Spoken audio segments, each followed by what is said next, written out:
बोलो सियावर रामचंद्र की। गजाननं भूतगणाधिसेवितं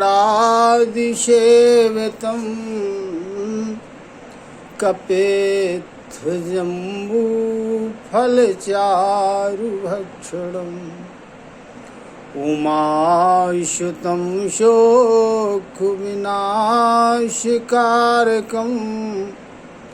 नमामि विघ्नेश्वरपादपङ्कजम्। मनोजवं मारुतितुल्यवेगं जितेन्द्रियं बुद्धिमतां वरिष्ठम् वातात्मजं वानरयूथमुख्यं श्रीरामदूतं शरणं प्रपद्ये। लेत सदा शुद्धि दीन की शकल दया के धाम, जननी जनक श्री लखन के प्रभु श्री सीताराम। प्रिय स्नेहीजन एवं भगवत कथा रस के रसिकजन, हम और आप कथा सुन रहे हैं। भगवान श्री रामचंद्र जी को युवराज का पद प्रदान किया जाना है। राजा दशरथ जी ने गुरु वशिष्ठ जी को बुलवाया और श्री रामचंद्र जी के कक्ष में वशिष्ठ जी शिक्षा प्रदान करने के लिए जाते हैं। श्री रामचंद्र जी ने मधुर और मीठे वचनों द्वारा वशिष्ठ जी का स्वागत किया, पंचोपचार फलोपचार आदि पूजन किया। पूजन करने के बाद निवेदन किया कि हे प्रभु, आपने इस सेवक को ही बुलवा लिया होता, आपने क्यों कष्ट उठाया। भगवान राम ने इस प्रकार अनेक प्रकार से गुरु वशिष्ठ जी का आदर किया।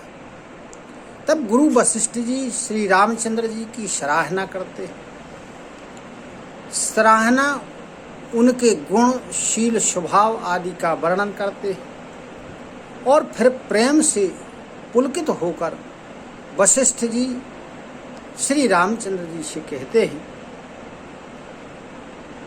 समाचार सुना रहे हैं श्री रामचंद्र जी को, कह रहे हैं वशिष्ठ जी जो राजा दशरथ जी ने वशिष्ठ जी से कहा था। भूप सजो अभिषेक समाजू, चाहत देन तुम्हि युवराजू। वशिष्ठ जी श्री रामचंद्र जी से कहते हैं कि राजा दशरथ जी ने सभी तैयारियां पूर्ण कर ली हैं और वो आपको युवराज का पद देना चाहते हैं।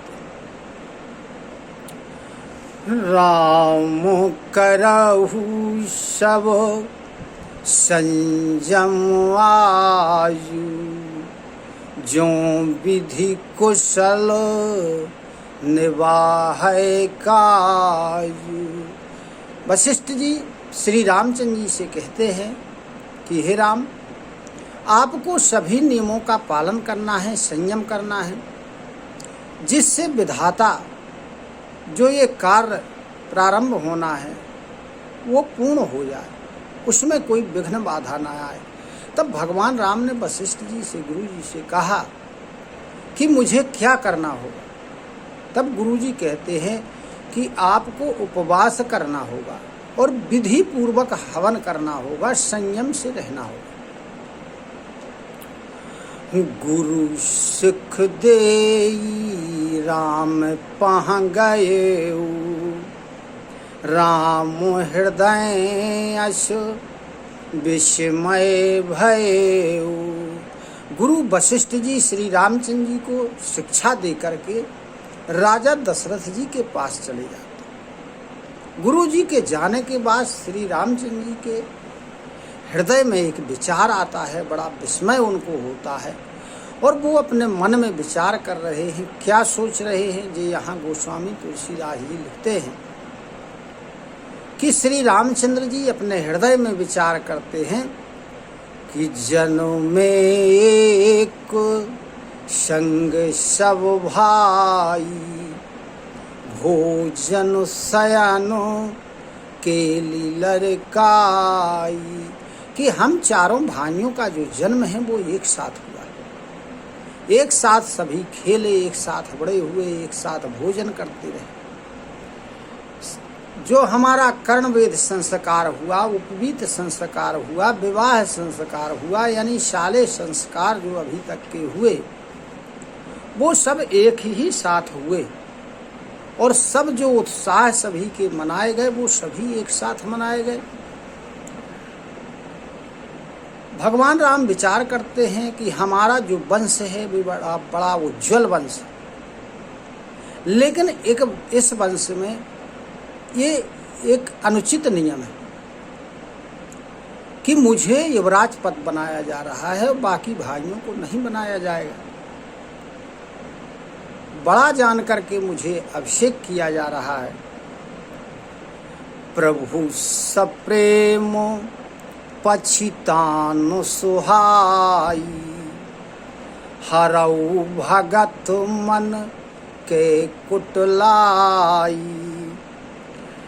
तो तुलसीदास जी कहते हैं कि प्रभु श्री रामचंद्र जी यह सुंदर प्रेम पूर्ण पछतावा भक्तों के मन की कुटिलता को हरण करने के लिए कर रहे। उसी समय श्री लक्ष्मण जी श्री रामचंद्र जी के पास बड़े आनंद होकर के आते हैं। प्रभु श्री रामचंद्र जी ने उनको प्रिय वचन कहकर के उनका स्वागत किया। तब तक अनेक प्रकार के बाजे बजने लगे और जो नगर था उसमें जो प्रमोद था, आनंद था, उसका वर्णन नहीं किया जा सकता है। सभी लोग भरत जी का आगमन मना रहे हैं और कह रहे हैं कि भरत जी शीघ्र ही आ जाए, और वो भी इस राज्याभिषेक का उत्सव देख करके अपना जीवन सफल कर। इस प्रकार अयोध्या की हाट बाजार गली आदि सजाई गई। सब स्त्री पुरुष आपस में बातचीत करते हैं और कहते हैं कि कल का दिन कब आ जाए, कब वो शुभ समय आ जाए जब श्री रामचंद्र जी का अभिषेक हो और हमारी मनोकामनाएं पूर्ण हो और सोने के सिंहासन पर श्री रामचंद्र जी सीता के सहित विराजमान हों। इस प्रकार कल की प्रतीक्षा सभी लोग आनंदित होकर के कर रहे हैं और सभी लोग देवताओं का मनन कर रहे हैं, उनसे निवेदन कर रहे हैं कि इस कार्य में कोई विघ्न न आना पाए। सकल कहीं कब हो यही काली, विघ्न मना वहीं देव को चाली। यहाँ नगर के लोग स्त्री पुरुष ऐसा विचार कर रहे हैं, वहाँ देवता लोग विचार कर रहे हैं कि क्या किया जाए, क्या योजना बनाई जाए जिससे ये उत्सव न होने पाए, श्री रामचंद्र जी युवराज न बनने पाए। वो सोच रहे थे यदि रामचंद्र जी युवराज पद ग्रहण कर लेंगे तो फिर हमारा काम सिद्ध होने वाला नहीं है। इसलिए उनको जो अवध में आनंद हो रहा था, बधावे बज रहे थे, वो उनको अच्छा नहीं लग रहा था। उसी प्रकार जिस प्रकार किसी चोर को चांदनी रात अच्छी नहीं लगती है, उन्होंने क्या किया, श्री सरस्वती जी का स्मरण किया, सरस्वती जी की विनती की और उनको बुलाया, उनके पास गए और बार बार उनके चरणों को सभी देवता लोग पकड़ रहे हैं और कह रहे हैं कि हे माता, हमारी बहुत बड़ी विपत्ति को देखकर अब आप ऐसा कीजिए, कोई ऐसा उपाय कीजिए जिससे श्री रामचंद्र जी राज्य को त्याग कर वन के लिए चले जाएं, तभी हमारा काम सिद्ध होगा। सुनि सुर विनयो ठाड़ी पछिताती, भयं सरोज विपिन हिमराती। अब खड़ी खड़ी सरस्वती जी पछता रहे, सोचते हैं कि मैं कमल के वन के लिए हेमंत ऋतु की रात्रि के समान हो गई, क्योंकि हेमंत ऋतु की रात्रि में कमल में पाला लग जाता है, कमल मुरझा जाते हैं, सूख जाते हैं। लेकिन देवता लोग बार बार उनसे निहोरा कर रहे हैं और पछता रहे हैं, विनय करते हैं कि हे माता, आपको कोई दोष नहीं लगेगा, आप ज़्यादा विचार ना कीजिए, हमारे काम को सिद्ध करने के लिए प्रयास कीजिए। विस्मय हर्ष सहित रघुराऊ, तुम जानहु सब राम प्रभाऊ। देवता लोग सरस्वती जी से कहते हैं कि श्री रामचंद्र जी को ना कोई हर्ष होता है, ना कोई विषाद होता है, उनके प्रभाव को, उनके स्वभाव को आप जानते हैं।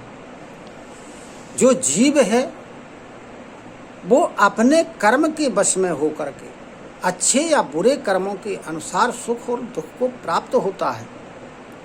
इसलिए देवताओं के हित के लिए आप अवधपुरी में जाइए और ऐसा कुछ कीजिए जिससे भगवान राज्य त्याग कर वनवास में चले जाएं। इस प्रकार देवताओं ने बार बार सरस्वती जी के चरणों को पकड़ करके उन्हें संकोच में डाल दिया। तब सरस्वती जी यह विचार कर चली कि देवता बुद्धि के ओछे हैं, केवल अपना स्वार्थ चाहते हैं। ऊंच निवास नीच कर तूती, देखी न सकहीं पराई विभूति।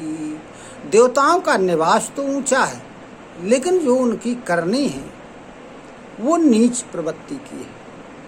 वो दूसरे की बड़ाई या दूसरे का बढ़ना नहीं देख पाते हैं।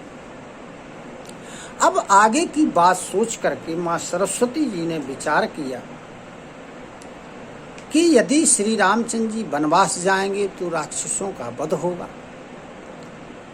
जिससे सारा संसार सुखी हो जाएगा। अतः कभी लोग भी उसकी रचना करने के लिए मेरी ही आराधना करेंगे, मेरी ही कामना करेंगे। ऐसा विचार करके माता सरस्वती जी हृदय में हर्षित हो जाती हैं और दशरथ जी की अयोध्यापुरी के लिए प्रस्थान करते हैं।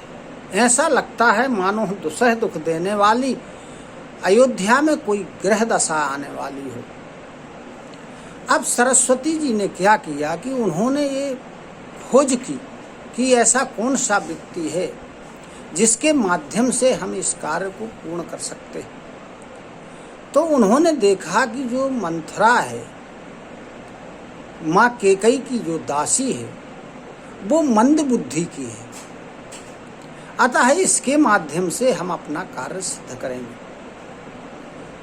मंद बुद्धि के लोग दूसरे की सुनी हुई बात भर मानते हैं, वो उस पर विचार नहीं करते हैं, चिंतन नहीं करते हैं। अतः माता सरस्वती जी ने उनका उपयोग किया। समाज में भी लोग मंद बुद्धि के लोगों का ही उपयोग करते हैं और अपना कार्य सिद्ध करते हैं। तो माता कैकेयी ने उसकी बुद्धि को पलटने का विचार किया और उसकी बुद्धि को पलटा दिया, फेर दिया। अब मंथरा सोचती है, जब मंथरा ने देखा कि सारे नगर को सजाया गया है, मंगल बधावे बज रहे हैं, तब उसने नगर के निवासियों से पूछा कि ये क्यों हो रहा है, इसका कारण क्या है। तब मंथरा ने जब सुना नगर के निवासियों के द्वारा कि श्री रामचंद्र जी को युवराज का पद दिया जा रहा है, तब उसके हृदय में दाह उत्पन्न हो गया। करई विचार को बुद्धि को जाती, होई अकाज कवन विधि राती।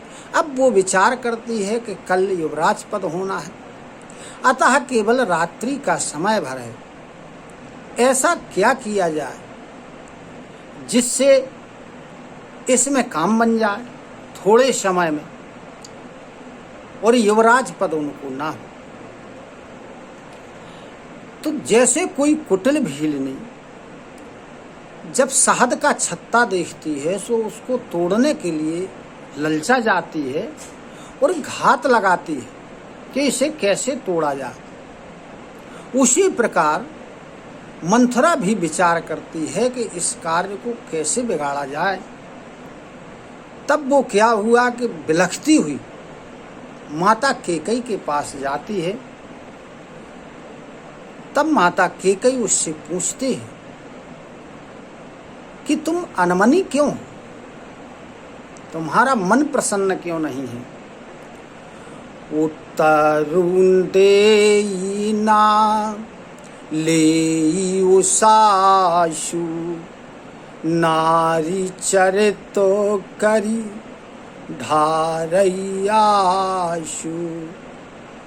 वो कोई उत्तर नहीं दे रही है, लंबी लंबी श्वास भरती है और जैसे सामान्य रूप से स्त्रियों का स्वभाव है, स्त्रियों का चरित्र है कि वो आंसू जल्दी बहाने लगते हैं, वही मंथरा ने किया।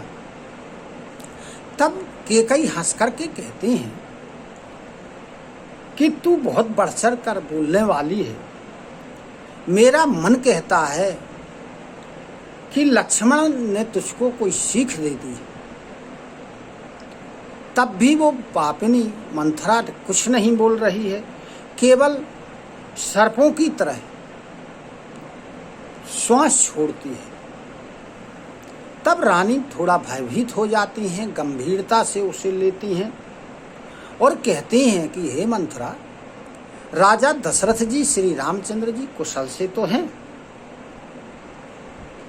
लखन हैं, भरत हैं, रिपुसूदन हैं, इनमें सब कुशलता तो है। यह सुन करके मंथरा केकई जी से कहती हैं और उनके हृदय में बड़ी पीड़ा हो रही है। वो माता केकई से कहती है कि कत सुख देई हमहि को माई, गाल करब के ही करबल पाई। मुझे क्या कोई शिक्षा देगा और मैं बड़ी बड़ी बातों किसकी ताकत पर करूँगी, ऐसा मंथरा कहती है। इसके आगे हम कथा सुनेंगे कि मंथरा केकई से क्या कहती हैं और केकई परिणाम स्वरूप क्या करती हैं। इसकी कथा हम और आप आगे सुनेंगे। इसी को साथ सभी को सादर प्रणाम, सादर नमन। जय सिया राम, जय श्री कृष्ण, धन्यवाद।